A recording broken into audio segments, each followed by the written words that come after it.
Good morning mga sir. Meron ako dito XRM FI. Kilometer niya 39,688. So problema is pagka nire-rev mo siya,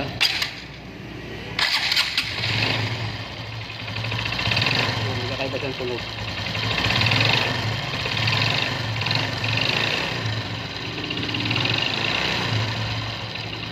Ayan, maririnig yung tunog niya kaya kumakatag.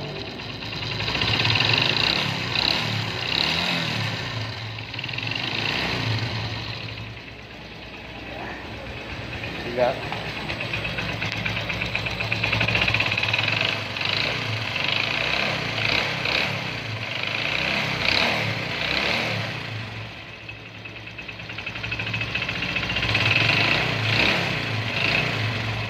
update ko na lang kayo mamaya mga tropa.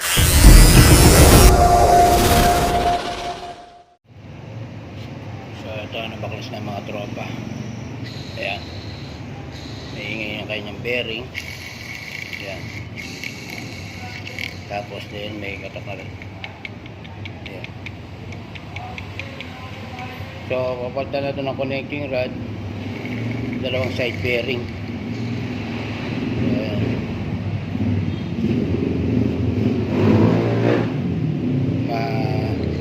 Maingay na kaya kumakatag.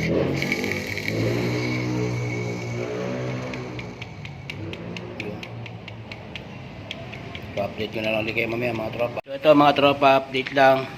So nakabili si sir ng connecting rod, semi. So nagpalit na rin ako ng side bearing, dalawa. So meron kasing mabibiling kaya isang buong sigo niya kulang 7,000. So kaya dito na lang muna si sir sa connecting rod lang, semi. Tapos nagpa-rebore na nga rin pala, pina-rebore na rin yung kanyang block, ipagtan ng piston, rebore 50. Ayan, kasi nagkaroon din ng gahi yung gawa ng yung ikot ng kanyang rod is hindi na parehas, kung baga kumakalog na.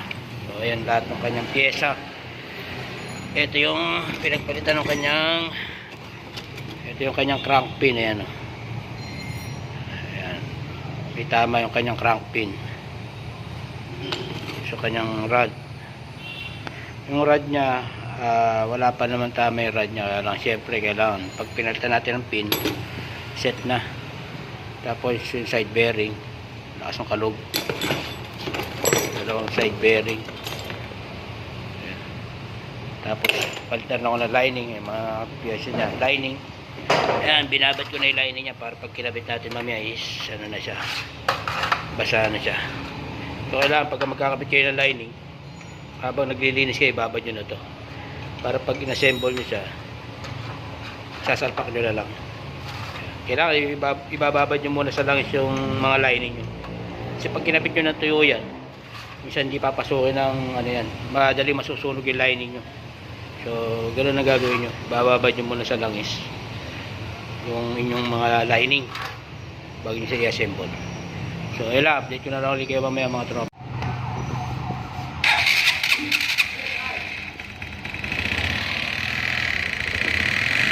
Wala na yung clutch housing niya, bali gumagana na lang dyan sa sinyal. Maingay pa rin.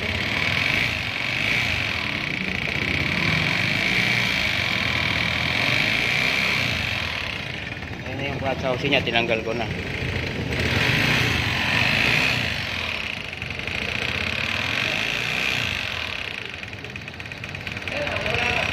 Ayan, lakas. Oo, meron. Ayun, kala kong pinupunit. Oo, meron. Ah.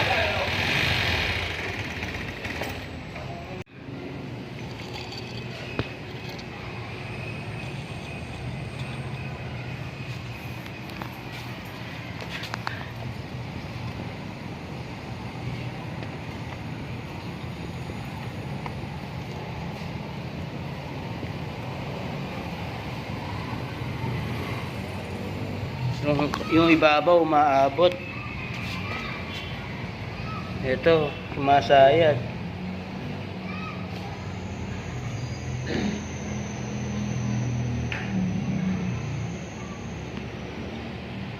Ayun, dumidikit.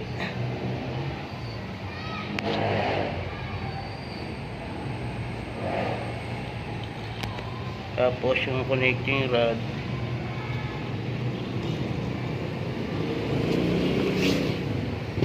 dumidikit din yung connecting rod.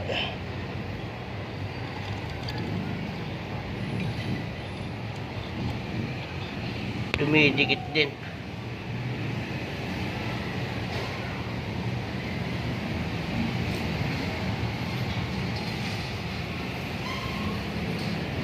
Ayun.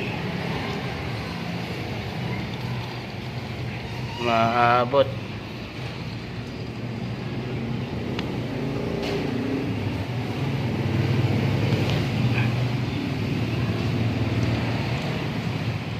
Pwede siguro i-regrind yung ibabaw na yan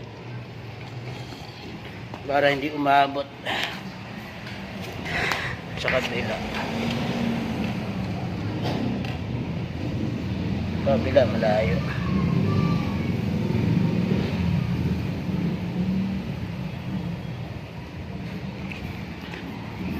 Pero ito, babawasan yung piston.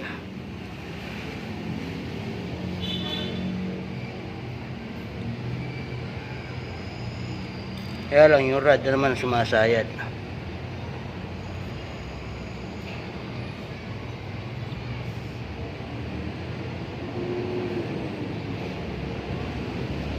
Pumuto ko din.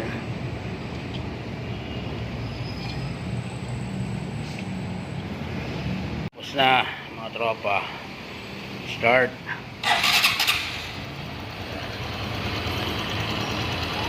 Okay na, wala na yung katag.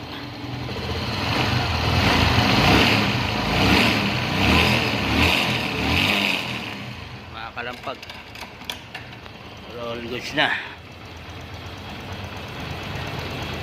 Peace. Bago sigunyal.